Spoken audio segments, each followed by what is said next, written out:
Hello, welcome to my channel. My name is Janani and today I'm going to show you guys how I created these very tropical hibiscus flower and banana leaf earrings. For the background of this slab, I rolled up some dark blue polymer clay and I'm going to be starting with running this green clay to the pasta machine on the thinnest setting. With this green clay, I cut a elongated leaf shape with a curved top using my X-Acto knife.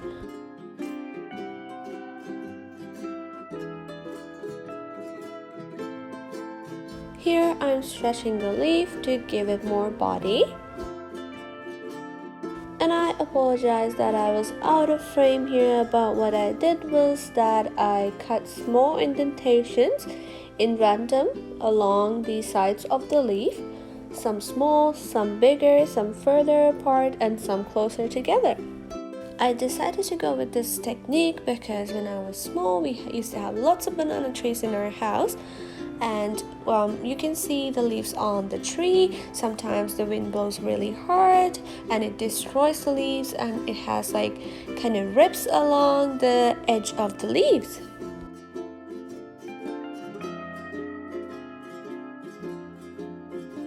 Then I carefully lifted the leaf and placed it on the slab. Clearly there were not enough indentations, so here I am adding more indentations.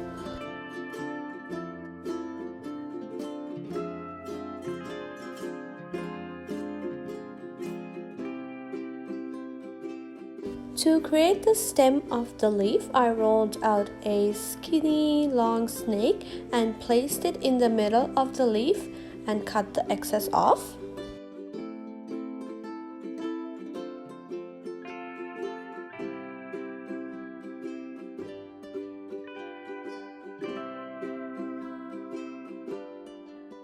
And I repeated these steps, creating small banana leaves until the whole slab was completely covered. Here's a little tip when freehanding. Make sure you cut the shape in one motion so the cuts are clean, and make sure you take your time.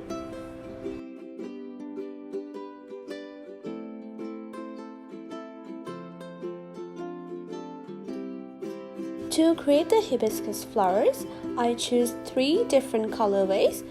For my first colorway, I choose these 2 colors, and for the skinner blend, I use the teardrop method. The Polymer Clay tutor here on YouTube has a fantastic tutorial on how to do this skinner blend.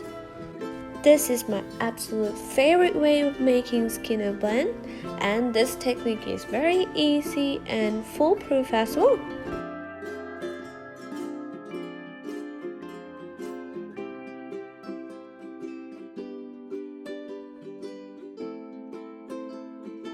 To keep the skinner blend narrower, I folded the clay and pushed the sides in. When the blend was complete, I ran it through the pasta machine on the thinnest setting. It kind of looks like a summer belt. When cutting the flower petals from the blend, I made sure to cut from the middle so the blend was captured in the petals. To give the petals some depth, I'm using a sponge and a ball tool. I carefully added pressure to the petal so it stretched out and curled. It is a little harder to explain. As you push the petal in, it like curves up and creates a beautiful texture. Then I also used a needle tool to give it some more texture with scoring at the bottom. I also added some folding and ripples along the edge as well.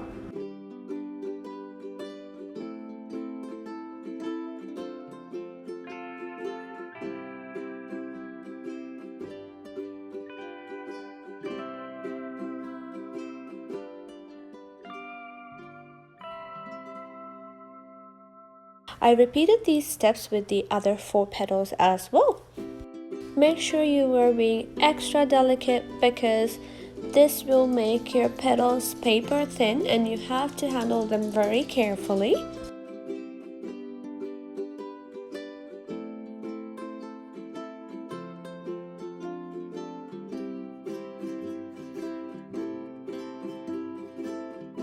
Next, I placed my petals on the slab, forming the hibiscus flower, and I also added a little pressure at the bottom, making sure that the flower is sticking to the slab.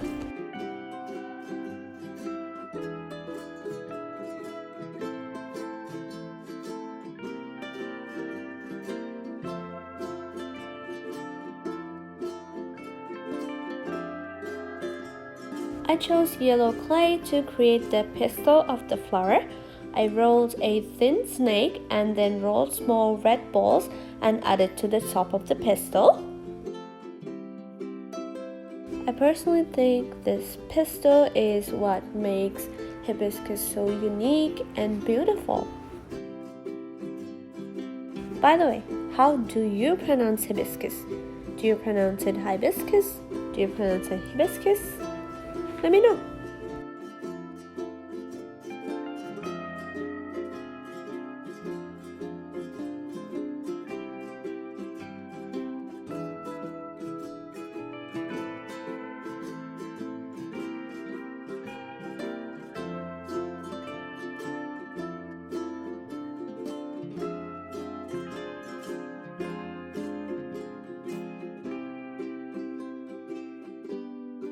And here's how our hibiscus flower turned out.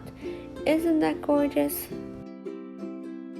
I repeated all these steps with all of my other colorways, and if you have leftovers like this, you can just fold it and push it in together and run it through the pasta machine again to create another flower belt.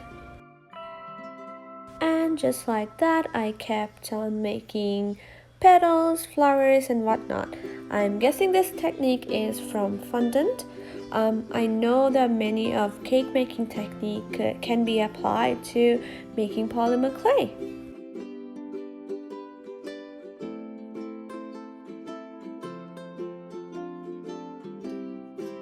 And since I know many of you are going to ask how long did it take, I think in total probably spent about 4 hours on this slab, and it was all worth it. And for those big empty spaces, I rolled out some small white clay dots and pushed it with a bowl tool. And who is Janani without overcomplicating my simple technique? So I felt like I needed to add some depth to the flowers, so I brushed some red soft pastels onto the middle of the flowers.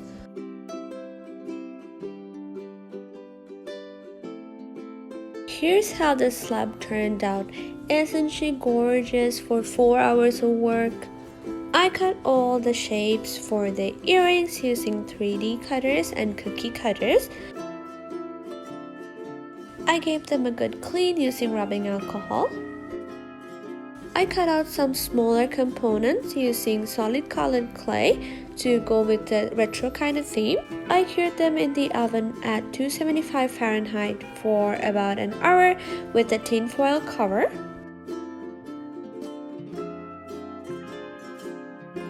After they were nice and cooled down, I gave them another clean using 100% acetone and sanded them as well. To add the earring backs, I used super glue and Bacon Bond and covered them with extra clay, which I put in the oven for about 30 minutes more to cure. This technique and adding UV resin to add my earring backs has been the most successful technique so far for me.